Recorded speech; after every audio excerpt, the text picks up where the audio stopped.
Good morning, Bill Carroll of Zenny62 Media, and as I've been doing the last few days, wrapping up the AFC West, once again by request of Hostin Carson Jr.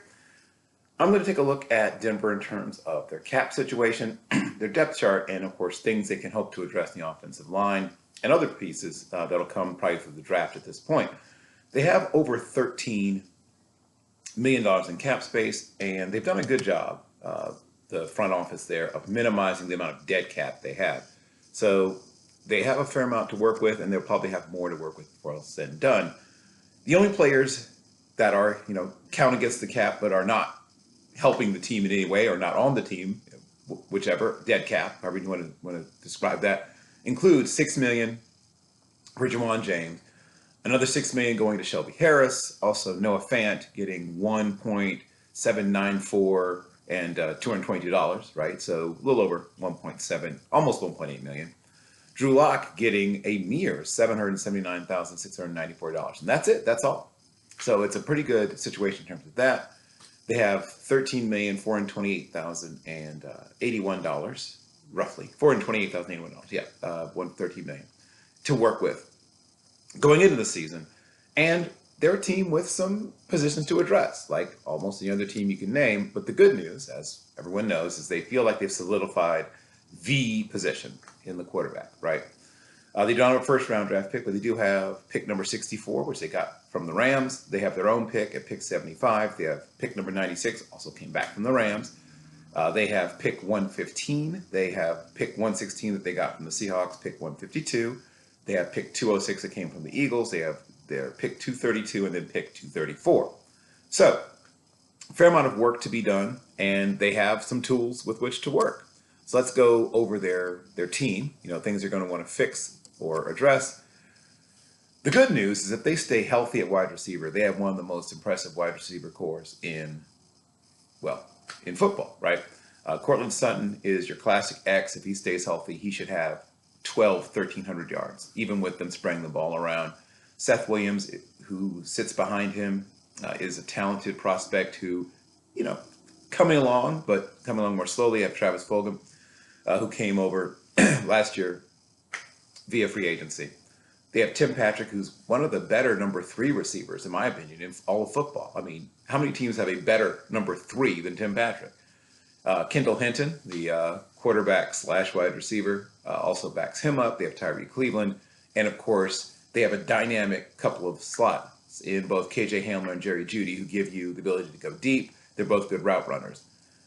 Garrett Bowles is currently at left tackle. They have Dalton Reisner at left guard, Lloyd Cushenberry at center, right guard, Graham Gasco, and then Billy Turner. And I'm not down on Billy Turner, but to me, Billy Turner is probably the guy not saying they're looking to replace him, but I think in an ideal world, Billy Turner becomes eventually a swing tackle.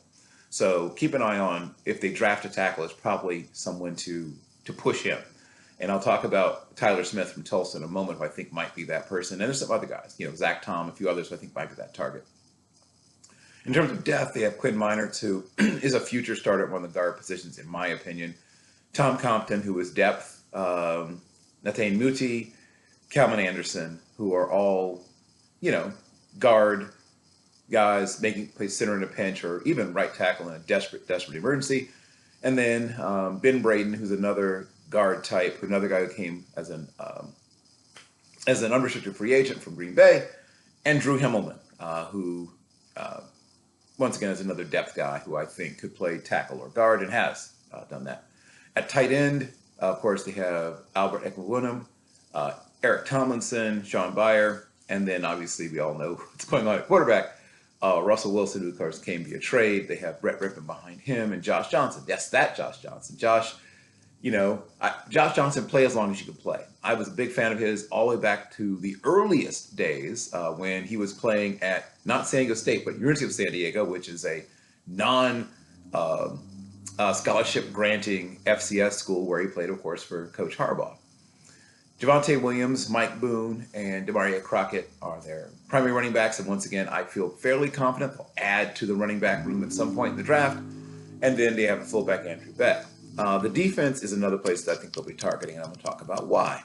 Draymond Jones, DJ Jones, no relation, Deshaun Williams, Bradley Chubb, Josie Jewell, Alex Singleton, uh, that's Randy Joseph, who came over from Dallas, Patrick Surtain, Kareem Jackson, of course, came over from Houston, Justin Simmons, who is, of course, one of the best young safeties in the game, Ronald Darby, formerly of the Washington Commanders, and K'Wan Williams.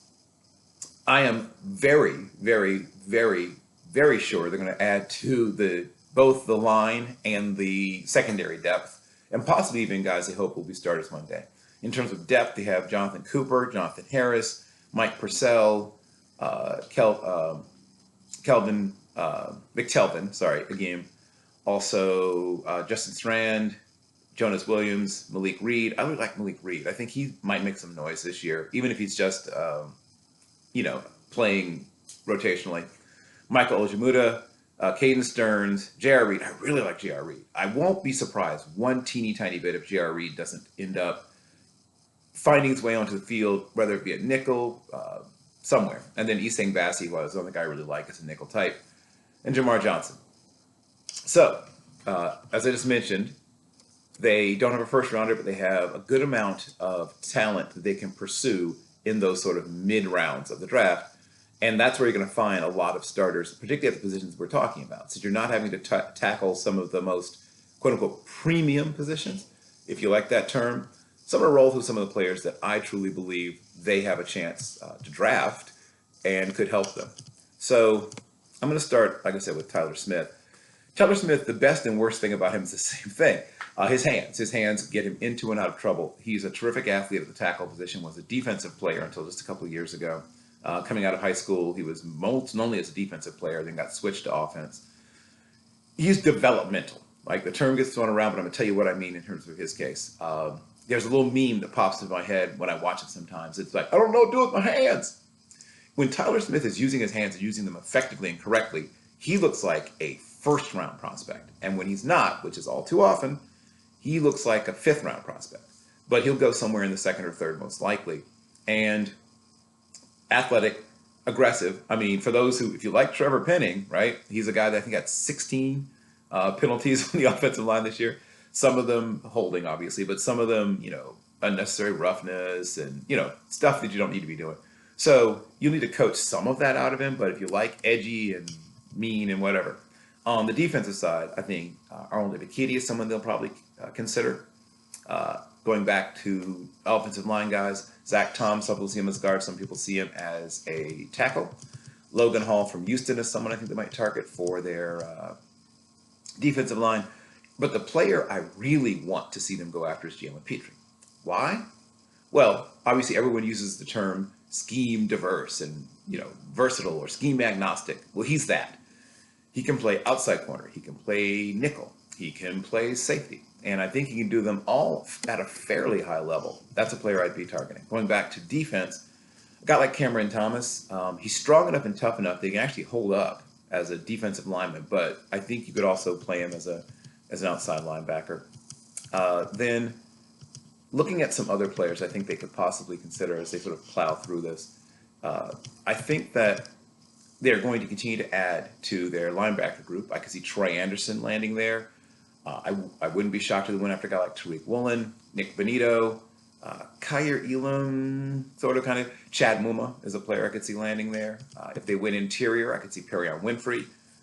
Josh Pascal's a guy that can be a 5 technique, but can be a more traditional outside pass rush type.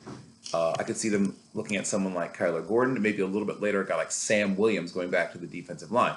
Now, once again, you'd have to be satisfied with the answers you get from Sam Williams about some of the character questions there about him, but he's a first-round talent who's going to not be in the first round because of that stuff. Those are some of the targets I think they should look at. I think they could be a contender. I still see them as the third team in the West right now, but they are dangerous.